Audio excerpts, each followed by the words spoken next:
우리의 마음속에 내가 어떻게 살아야 될까 그런 고민들이 있는 게 바로 우리 인생이라는 것이죠.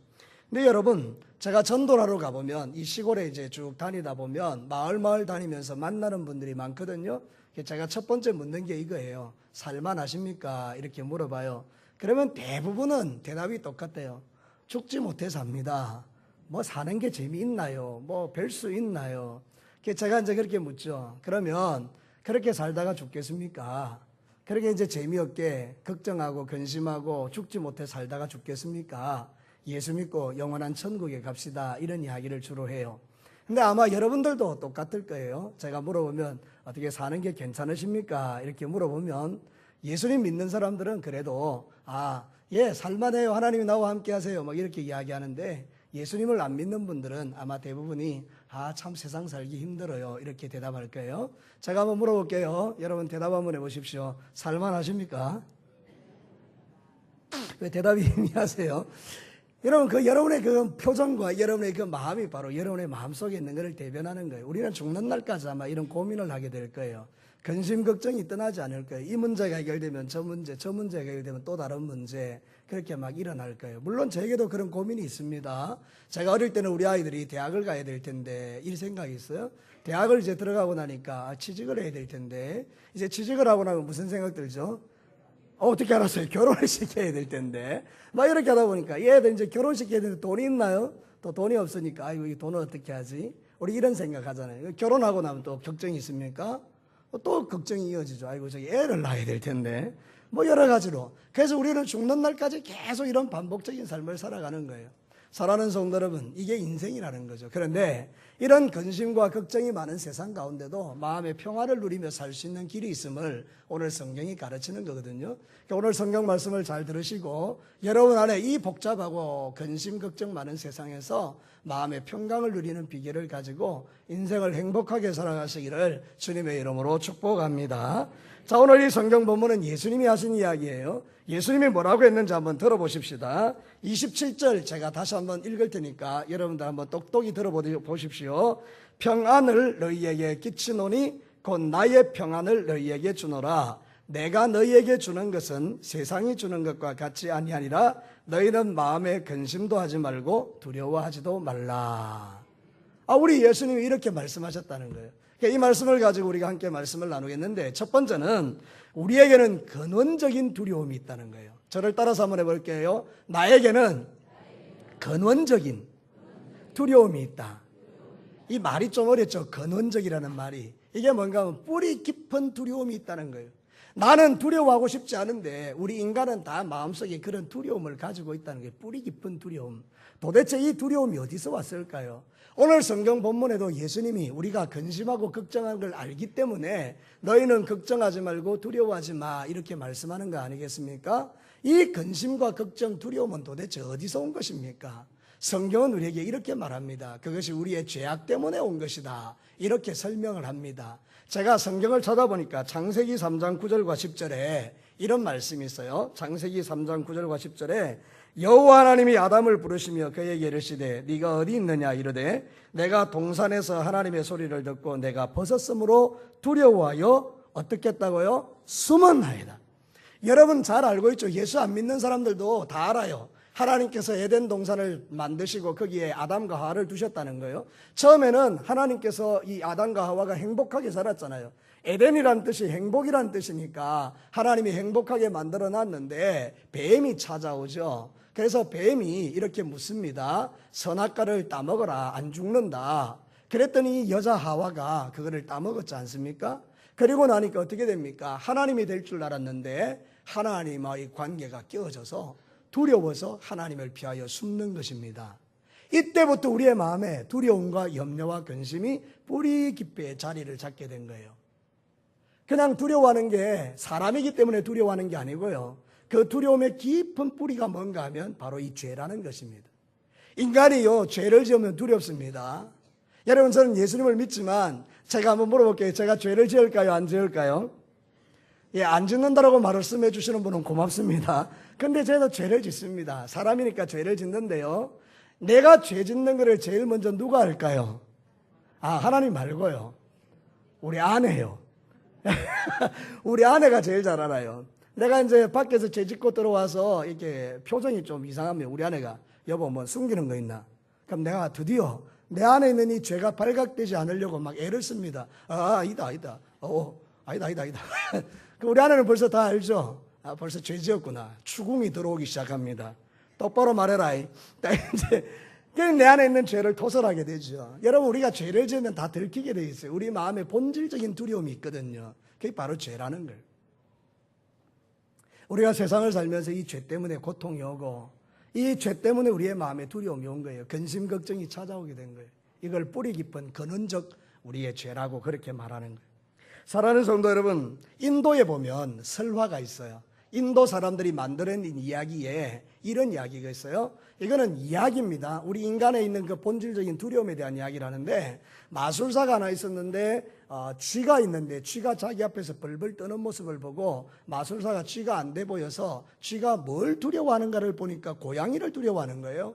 그러니까 이제 인도 설화, 인도 이야기에서는 그런 이야기를 해요. 이 마술사가 쥐를 고양이로 만들어줬어요. 그랬더니 이 고양이가 그럼 안 두려워해야 되잖아요. 근데 고양이가 또 막 두려워하는 거예요. 뭘 두려워하는가 보니까 개를 두려워하는 거예요. 이게 이상하다. 그래서 또 개를 보면서 벌벌 떠니까 이제 개로 만들어줘야 되겠다. 개로 만들었습니다. 개를 만들어 놨더니 또 두려워하는 거예요. 왜 두려워하는가 하고 보니까 호랑이를 두려워하는 거예요. 그래서 이제 안 되겠다. 호랑이로 만들어주자고 호랑이로 만들었다는 거예요. 인도 설화에 이제 이야기죠. 그럼 만들었더니 이 호랑이가 또 두려워하는 거예요. 뭘 두려워하겠습니까? 총을 두려워하는 거예요. 사람이 들고 있는 총. 그래서 이 인간들이나 모든 세상에 있는 것들은 근원적으로 두려움이 있구나. 그래서 도로치로 만들었다. 이렇게 말해요. 여러분, 이 이야기가 사람이 만들어낸 이야기지만 결국 그 마음속에 있는 뿌리 깊은 두려움, 뭘 바꾸고 환경을 뒤집고 모든 걸 다 뒤집어도 우리 마음에 뿌리 깊이 있는 그 두려움, 죄에 대한 두려움은 사라지지 않는다는 이야기를 우리에게 하는 겁니다. 자, 여러분은 어떠십니까? 여러분 세상살이가 행복하십니까? 살만하십니까? 제가 처음에 여러분에게 물어봤죠? 다시 한번 물어볼게요. 여러분 살만하십니까? 이 아멘 이러는 분은 예수 믿는 사람들입니다. 예수 안 믿는 사람은 대답하기가 쉽지 않습니다. 살만하지 않아요. 얼마나 힘들고 어려운지요. 두려움이 우리에게 너무 많은 거예요. 그래서 시편 기자는 55편 4절과 5절에 이렇게 말합니다. 시편 55편 4절. 내 마음이 내 속에서 심히 아파하며 사망의 위험이 내게 이르렀도다. 두려움과 떨림이 내게 이르고 공포가 나를 덮었도다. 여러분 한번 보십시오. 이게 인간이라는 거예요. 두려움과 공포에 사로잡혀 있는 거. 왜 이렇습니까? 저는 이게 이렇게 된다고 설명을 드리고 싶어요. 여러분 아이를 낳아 보셨죠? 그죠? 그 아이가 딱 태어나고 조금 있으면 아이가 제일 두려울 때가 있어요. 언제가 아이가 제일 두렵죠? 엄마로부터 분리될 때요. 우리 교회도요, 이 목사님 계시는데 그 딸이 시내라고 있습니다. 그죠? 근데 이 시내는요, 보람 사모님한테 착 달라붙어 있어요. 얘를 이렇게 엄마에게서 떼오고 나면 얘가 어떻게 반응을 보입니까? 막 울어요. 불안요. 엄마로부터 분리되는 게 불안하니까 막 우는 거예요. 얘가 생각할 때는 이 사람이 나를 데려가는구나. 우리 엄마로부터 떼어가는구나. 불안요. 애들도 어릴 때부터 그런 불안감이 있다는 거잖아요. 그러니까 우리의 불안감은 뭡니까? 하나님으로부터 멀어지는 거예요. 왜 우리가 불안한가? 하나님으로부터 멀어졌기 때문에 불안한 거예요. 사랑하는 성도 여러분 아십니까? 우리 사랑하는 여기 오신 분들 공중에 날고 있는 새 있잖아요. 새는 언제 행복하죠? 공중에서 막 날아다닐 때 행복하잖아요. 물속에 있는 물고기는요, 물속에 있을 때 제일 행복하잖아요. 막 헤엄치고 다니고. 그럼 사람은 언제 행복할까요? 하나님을 만날 때예요. 하나님과 떨어져 있으니 불안한 겁니다. 그래서 오늘 여러분들이 이 자리에 와서 이 말씀을 듣는 이유가 뭔가 하면 하나님과 떨어지지 마시고 이제 하나님과 하나 되라고 오늘 성경이 우리에게 가르치는 것입니다. 우리 마음속에는 근심과 염려와 두려움이 죽는 날까지 사라지지 않을 겁니다. 아마 죽는 마지막 순간에 하나님 없는 사람은 진짜 공포스러울 겁니다. 제가 전에 한번 이야기했는지 모르겠습니다만 고신대학 있잖아요. 고신의료원이 고신병원 대학병원이 있는데 그 대학병원에서 목사님으로 수고하시는 분이 있어요. 그걸 원목이라 그래요. 병원에 있는 목사님. 이 목사님은 그 교회에 이제 그 병원에 그 사람이 죽어서 들어오잖아요. 그죠? 그 이제 장례식장으로 막 죽어서 들어오면, 시체가 들어오면 제일 먼저 그분들을 만나서 이렇게 뭐 이야기도 해주고 이러는 분인데, 딱 들어오면 사람이 이 사람 예수 믿는 사람인지 안 믿는 사람인지 단번에 안다 그래요. 시체를 보면 그 시체의 얼굴이 환한 분들이 있다는 거예요. 아니, 사람이 죽었는데 얼굴이 너무 환한 거예요. 환한 거예요. 어떤 경우는 빛이 나는 분들도 있고요, 죽었는데. 근데 어떤 분들은 막 얼굴이 이렇게 일그러져 있는 거예요. 뭔가 이렇게 두려운 걸 본 거예요, 죽기 전에. 자기가 지금 안 좋은 데 간다는 걸 이게 느낀 거예요.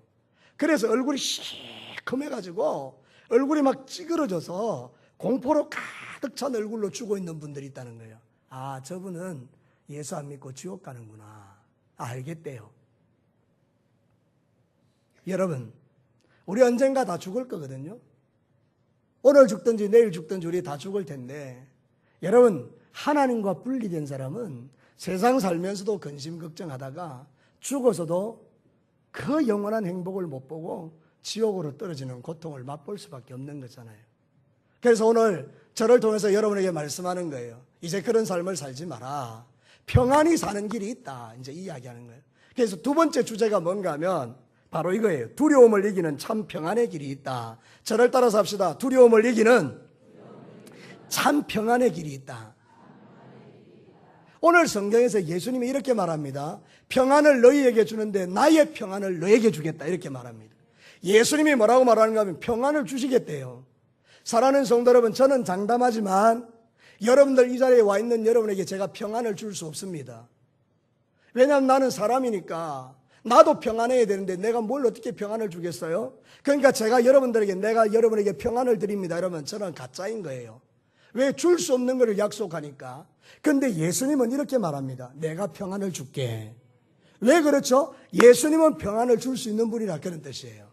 그래서 우리가 이 세상 삶을 살아갈 때에 예수님을 만나면 그분이 주시는 평안을 우리가 누릴 수 있다는 거예요. 왜 예수님의 평안입니까? 왜 나의 평안이라고 표현합니까? 그것은 예수님만이 우리에게 평안을 줄 수 있는 자격이 있기 때문에 그래요. 여러분, 예수님이 무슨 일을 하셨는데요? 저와 여러분이 죄 때문에 두려워하니까 그 죄를 예수님이 대신 가져가신 거예요. 어디서요? 십자가에서요. 우리 진교교회 저 꼭대기에 십자가가 있잖아요. 그죠? 그래, 여러분, 저 십자가를 왜 우리가 자랑합니까? 사실 십자가는 자랑하는 게 아닙니다. 왜냐하면 십자가는 그 사형틀이에요. 사형틀. 그래서 로마 사람들은 십자가 이야기를 밥상에서 하면 막 뭐라 해요. 그런 끔찍한 이야기를 왜 밥 먹는데 재수없게 하느냐 이렇게 말해요. 그만큼 십자가는요, 로마 사람들에게는 끔찍한 사형 장소예요. 사형틀. 그런데 우리는요, 이 십자가를 자랑합니다. 아니, 그 끔찍한 십자가를 왜 우리는 꼭대기에다 걸어놓고 우리 진교교회는 십자가를 믿습니다라고 자랑할까요? 그 십자가는 세상 십자가하고 다르고 저 십자가는 예수님이 죽으신 십자가라서 그래요. 예수님이 왜 죽었는데요? 나의 평안을 주기 위해서. 근원적인 죄악의 문제를 해결하고 예수님이 내 죄를 다 가져가셔서 십자가에 죽으시고 부활하심으로 누구든지 예수를 믿으면 모든 죄에서 사함을 받는 거예요. 여러분, 성경이 이렇게 말합니다. 로마서 8장 1절과 2절에 그러므로 이제 그리스도 예수 안에 있는 자에게는 결코 정죄함이 없으니 이는 그리스도 예수 안에 있는 생명의 성령의 법이 죄와 사망의 법에서 너를 해방하였다. 여러분, 지금까지 제가 한 이야기가 이 이야기입니다. 우리는 근원적인 두려움이 있다 했죠. 왜? 죄 때문에. 그런데 예수님이 십자가에 죽으시면서 내 죄의 문제를 해결했죠. 그러니까 우리는 이제 죄에서 해방된 거예요. 그러니까 이제 근심 걱정으로부터 우리가 포로에서 자유케 됐다는 뜻인데요. 여러분, 로마 시대 있잖아요. 그때 그 황제가 있었어요. 콘스탄틴이라고. 콘스탄틴이라는 황제가 있었는데 여러분, 정치가 되게 무섭잖아요.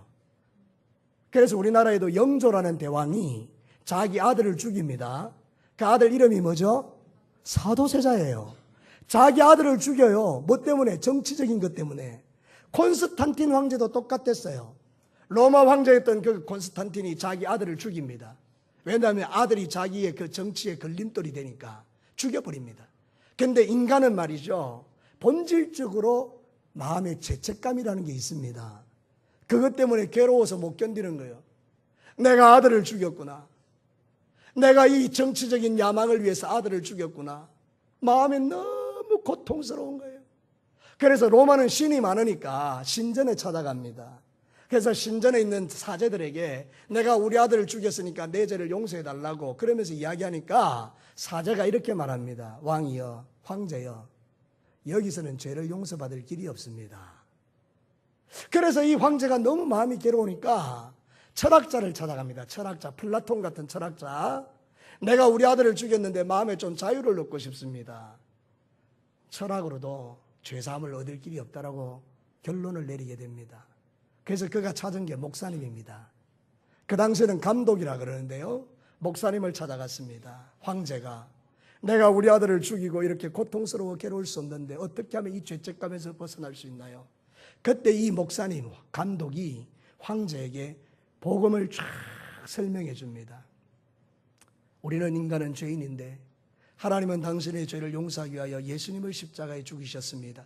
죄 없는 예수님이 대신 죽어 당신의 죄가 용서받았습니다. 당신이 예수 그리스도를 인생의 주인으로 모시면 모든 죄에서 용서받습니다. 그 복음을 듣는 순간에 마음에서 뭔가 이렇게 시원함이 확 일어납니다. 그동안 자기를 괴롭혔던 그 죄책감이 확 떠나버린 것입니다. 원수 마귀가 떠나간 것입니다. 그때부터 이 황제가 예수님을 믿기 시작하는데요. 여러분, 이분이 정복전쟁을 갈 때에 저 하늘에서 십자가가 딱 보입니다. 그래서 이 콘스탄틴 황제가 예수님을 믿고 이 로마 제국을 기독교 제국으로 만들었다, 그렇게 말해요. 중요한 것은 우리 안에 있는 죄책감은 어떻게 없어지느냐? 예수님을 믿을 때 없어진다는 거예요. 예수님이 우리의 죄를 대신하여 십자가에 죽었기 때문에 그 예수를 믿으면 여러분의 인생에 그런 참된 자유가 부어진다는 거죠. 여러분, 예수님 외에는 다른 방법이 없죠. 에베소서 2장 14절과 16절 좀 긴데 이거 잘 설명하고 있어요. 제가 한번 읽어볼게요. 에베소서 2장 14절과 16절. 그는 우리의 화평이신지라 둘로 하나를 만드사 원수된 것 곧 중간에 막힌 담을 자기 육체로 하시고, 예수님이 십자가에 죽으시면서 육체가 찢어졌는데 그 육체로 이제 막힌 담을 허물었다는 거죠. 법조문으로 된 계명의 율법을 폐하셨으니 이는 둘로 자기 안에 한 세 사람을 지어 화평하게 하시고 또 십자가로 이 둘을 한 몸으로 하나님과 화목하게 하려 하심이라. 여러분, 고개 들어 저를 한번 보실래요? 제가 아주 쉽게 설명해 드릴게요. 우리가 죄를 지으면 하나님과 원수가 됩니다. 하나님은 우리를 심판하셔야 됩니다. 여러분이 길거리를 걸어가다 침 뱉으면 경찰이 보면 잡습니다. 그리고 경범죄, 법을 어겼기 때문에 벌금을 내셔야 됩니다. 하나님께서도 우리를 벌 주셔야 합니다. 내가 지은 죄에 대해서. 그래서 하나님과 우리는 원수가 된 것입니다. 그래서 우리는 근원적으로 두려움을 갖고 삽니다. 그런데 예수님이 십자가에 죽으셔서 하나님과 우리를 화목시켰다는 겁니다. 하나님께서 나를 이제 벌 주려고 합니다. 너 죄인이네. 내가 너를 죽여야 되겠어. 그때 예수님이 중간에 딱 들어오십니다. 아닙니다. 내가 이 사람을 위하여 십자가에 죽을 때 저 사람의 죄를 다 용서해 줬습니다. 그때 우리 하나님께서 그래, 맞다. 그리고 우리를 용서해 주시는 거예요. 하나님이 없으면요, 바로 그 사람은 하나님의 심판을 받는 것입니다. 여러분이 지은 죄로 인하여 심판받아 영원한 지옥에 떨어지는 것입니다. 지옥이 없다고요? 그렇지 않습니다. 여러분, 지옥은 반드시 있습니다. 세상 돌아가는 거 보십시오. 여러분, 끔찍한 죄를 지은 인간들이 있는데요, 얼마나 극악한 죄인들이 많습니까? 지옥이 없으면 하나님이 공의롭겠습니까? 그런 인간들 지옥 안 가면 그게 공의로운 하나님이겠습니까? 지옥은 반드시 있습니다. 그러면 하나님이 지옥만 있게 하셨습니까? 아닙니다. 영원한 천국도 만들어 두셨습니다. 그래서 우리를 지옥에 보내지 않고 영원한 천국에 데려가려고 예수님을 이 땅에 보내신 것입니다. 사랑하는 성도 여러분, 오늘 이 자리에 오신 VIP 여러분, 여러분의 인생 가운데 근원적 두려움은 죄 때문에 온 것입니다. 그 죄를 해결하기 위하여 예수님 오셔서 나의 평안을 너희에게 준다라고 말하는 것입니다. 평안해지는 비결은 예수님밖에 없습니다. 저를 따라서 한번 해볼래요? 내가 평안하게 사는 길은 예수님밖에 없다. 자, 마지막 세 번째 간단하게 말씀드릴게요. 예수님이 내 인생의 주인이 되셔야 한다. 저를 따라서 할게요. 예수님이 내 인생의 주님이 되셔야 한다. 여러분, 마트 가보셨습니까? 이제 우리 저기 농협 하나로마트가 생겼는데, 그 하나로마트 이번에 이제 그거 하잖아요. 그죠? 가서 5만 원짜리 이상 사면 뭐 줍니까? 경품 추첨해서 차 주죠. 그래서 우리 아내가 가가지고 5만 원짜리 드디어 하나 받아왔습니다. 저도 이제 그거를 이제 갖고 쪼고 있는 겁니다. 그러니까 여러분, 제가 만약에 그 차 마티즈를 타게 되면 교회에서 잔치를 한번 할 테니까 여러분, 그때 여러분 같이 오셔서 돼지 잡고 같이 노시면 됩니다. 근데 여러분, 저 마트에 가보면 뭐 파는 게 많잖아요. 근데 여러분, 그냥 가져오면 됩니까? 절대로 안 됩니다. 그거 가져오면 도둑놈 되는 겁니다. 어떻게 해야 가져올 수 있습니까? 예, 돈을 주고 값을 지불해야 내 것이 되는 겁니다. 그 나올 때 통과할 때 계산대에서 계산을 다 해야 내게 되는 겁니다. 근데 나 진교계 목사인데 내 가져갑니다 이러고 하면 내 경찰서 가야 되는 겁니다. 그렇죠? 그것이 나의 소유가 되려면 값을 지불해야 된다고요. 마찬가지로 예수님이 아무리 여러분을 위하여 죽으시고 십자가에 죽으시고 부활하시고 구원이 되시고 예수 믿으면 천국 간다라고 내가 아무리 여러분에게 설명하고 이야기해줘도 그 예수님이 내 예수님이 안 되면 소용없는 겁니다. 마트의 물건에 값을 지불하지 않고 내 것이 될 수 없는 것처럼 내가 영원한 천국에 들어가고 근심 걱정 없이 주님의 평안을 누리며 사는 것도 예수님이 내 안에 오셔서 주인이 돼야 그때 그 평화가 주어지는 거예요. 교회만 온다고 해서 되는 게 아니고요. 그 예수님이 나의 마음속에 들어오셔서 내 삶의 주인이 되실 때요.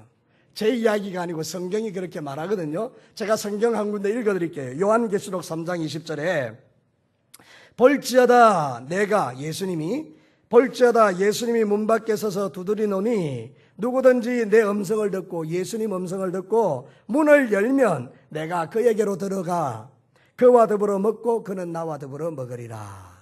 자, 고개 들어 나를 한번 더 보시죠. 사람의 마음에는 문이 있습니다. 우리 여기 들어올 때 문 열고 들어온 것처럼 사람의 마음에도 문이 있습니다. 근데 이 문을 주님이 두드리는 거예요. 나 들어갈까? 그때 대부분의 사람들은 오지 마세요. 아니, 내 마음대로 살고 싶어요. 예수님 들어오는 거 불편해요. 지금까지도 내가 예수님 없이 잘 살았는데 나 필요 없어요. 예수님 거절하면 예수님 안 들어오십니다. 그래서 여러분, 유명한 그 그림이 있는데요. 예수님이 밖에 서서 문을 두드리는 그 그림이 있어요. 근데 그림에 잘 보면요, 문고리가 없어요. 우리는 보통 집에 문고리 있죠? 그 문고리를 잡고 열잖아요. 내가 열 수 있어요. 근데 여러분, 사람의 마음의 문은요, 밖에는 문고리가 없어요. 예수님이 안 연다는 거예요. 결국 누가 열어줘야 되느냐? 내가 열어줘야 된다는 거예요. 예수님이 두드립니다. 난 네 마음에 들어갈까? 예수님 내 마음에 들어오세요. 문을 싹 엽니다. 그럼 예수님이 내 마음에 들어오셔서 나와 함께 거주하시고 나와 함께 먹고 나와 더불어 마시면서 예수님의 평안을 나에게 주신다는 거예요. 그럼 우리는 세상을 살면서 어렵고 힘들어도요, 넉넉하게 이겨내는 거예요. 제가 여기 오신 분들에게 한번 이야기 드리겠습니다만은, 한때 제가 1억의 빚을 가지고 자살을 하고 싶은 마음이 들었을 때에 예수님께서 제 마음에 계신 것이 확실하기 때문에 죽지는 못하고 차가 와서 나를 들이받아 죽었으면 좋겠다고 했댔잖아요. 근데 제가 왜 거기서 소망을 가졌습니까? 마른 날인데, 맑은 날인데 우리 집에 들어갈 때 하늘에 무지개가 쫙 펼쳐져 있는 거예요. 그거를 보는 순간에 여러분, 성경에는요, 무지개가 심판하지 않겠다, 멸망하지 않겠다는 하나님의 사인입니다. 그때 제가 깨달은 거예요. 하나님은 나를 죽이지 않는구나. 하나님은 나를 망하게 하지 않는구나. 하나님은 나와 함께 하시는구나. 그래서 그때부터 용기를 가지고 다시 세상을 살기 시작한 거예요. 여러분, 예수님을 믿으면 우리가 죽을 수밖에 없는 상황에서, 자살하고 싶은 상황에서도요, 예수님 때문에 안 죽는 겁니다. 그러니까 여러분들, 예수님이 얼마나 좋아요. 그 예수님을 마음에 모시고 사는 것은 우리에게 축복이라는 거예요. 저를 따라서 말합시다. 예수님을 믿는 게 축복이다. 요한복음 14장 6절 보세요. 이렇게 말하고 있어요. 같이 한번 읽어볼까요? 시작. 예수께서 이르시되 내가 곧 길이요 진리요 생명이니 나로 말미암지 않고는 아버지께로 올 자가 없느니라. 예수님이 이렇게 말해요. 나는 길이다, 나는 진리다, 나는 생명이다. 제가 여러분에게 물어보겠습니다. 세상에 이렇게 나는 길이요 진리요 생명이라고 말한 사람은 세상에 없습니다. 예수님밖에 없습니다. 부처님도 그런 말을 하신 적이 없습니다. 근데 우리 사실 여기 불교 믿는 분들이 좀 있을 텐데요, 여러분 잘 생각해 보세요. 부처님은 하나님이 아닙니다. 부처라는 뜻은 깨달았다는 뜻이고요, 누구나 다 부처가 될 수 있어요. 그러니까 정확하게 말하면 석가모니라고 말하셔야 돼요. 부처가 아니고 석가모니. 부처님은 누구나 다 될 수 있어요. 깨달은 자는. 그 부처가, 이 석가모니가 뭘 깨달은 겁니까? 인간이 헛되다는 걸 깨달은 거예요. 보리수 밑에서 너무 인생이 고통스러운 걸 깨닫고 자기가 생각해 보니까 사람이 뱀으로 태어났다가 쥐로 태어났다가 이게 이제 돌고 도는 게 인생이라고 이분은 생각한 거예요. 그러니까 이 돌고 도는 인생을 어떻게 끊어낼까? 가만히 생각해 보니까 그냥 공중에 흩어지면 되겠구나. 아무것도 아니면 되겠구나. 그래서 그거를 깨달았다고 부처라고 말하는 거예요. 그러니까 부처는 뭔가 하면 깨닫는 자고, 깨닫는 자는 누군가 하면 인생이 허무하다는 걸 깨닫는 게 부처라 그 말이거든요. 하나님이 아니란 뜻이에요. 석가모니는 인간이 아무것도 아닌 걸 깨달으신 분이에요. 내가 곧 길이요 진리요 생명이다. 그거 없는 거예요. 근데 예수님은 뭐라고 말하는가 하면 내가 곧 길이요 진리요 생명이다. 이 말을 하신 분은 예수님밖에 없습니다. 그러니까 여러분, 이 예수 그리스도가 우리에게 진리가 되는 것입니다. 그래서 성경은 계속해서 이렇게 말합니다. 요한복음 8장 32절에 진리를 알지니 진리가 너희를 자유롭게 하리라. 진리는 예수님이죠. 이거를 이렇게 표현합니다. 예수님을 알지니 예수님이 너희를 자유케 하리라. 우리를 근심에서 두려움에서 고통에서 괴로움에서 죄에서 우리를 이 험한 세상 가운데서 자유롭게 하실 분은 예수님밖에 없다라고 말합니다. 그래서 여러분, 예수님을 여러분의 마음속에 주인으로 모셔야 됩니다. 예수님, 나는 죄인이고 그 예수님이 나를 위하여 십자가에 죽으시고 부활하신 분임을 내가 믿습니다. 내 마음에 들어와 주십시오. 예수님을 모실 때 여러분이 진짜 이 평안을 누리는 자가 될 수 있는 것입니다. 결론을 내리겠습니다. 여러분, 제가 이 짧은 시간에 여러분들에게 하나님 말씀을 전하면서 근심과 걱정 많은 세상 속에서 어떻게 평안히 살 수 있느냐, 근심이 도대체 어디서 오느냐, 두려움이 깊은 뿌리 깊은 죄 때문이잖아요. 예수님이 말합니다. 나의 평안을 너에게 줄게. 왜 예수님이 우리의 평안이 되십니까? 그분만이 나를 위하여 십자가에 죽으셨기 때문입니다. 내 죄를 가져가셨기 때문입니다. 그럼 어떻게 해야 됩니까? 그 예수님을 내 인생의 주인으로 모셔야 되는 것입니다. 마트에 가서 물건을 사듯이 예수님을 내 인생 가운데 주인으로 모실 때에 우리는 새로운 인생을 사는 것입니다. 여러분, 이제 말씀을 마치면서 처음으로 돌아가 질문을 던져볼게요. 믿는 분이나 믿지 않는 분이나 다 우리 마음에 근원적인 두려움이 있습니다. 평생 그 두려움 갖고 사시겠습니까? 아닙니다. 이제는 그렇게 살지 마십시오. 예수님 믿으시고 그 모든 두려움에서 자유하시고 세상 사는 날 동안에도 하나님 의지하고 죽어서는 저 영원한 천국에 들어가는 이 복을 우리 여기 오신 모든 VIP들이 누리시기를 주님의 이름으로 축복합니다. 기도하겠습니다.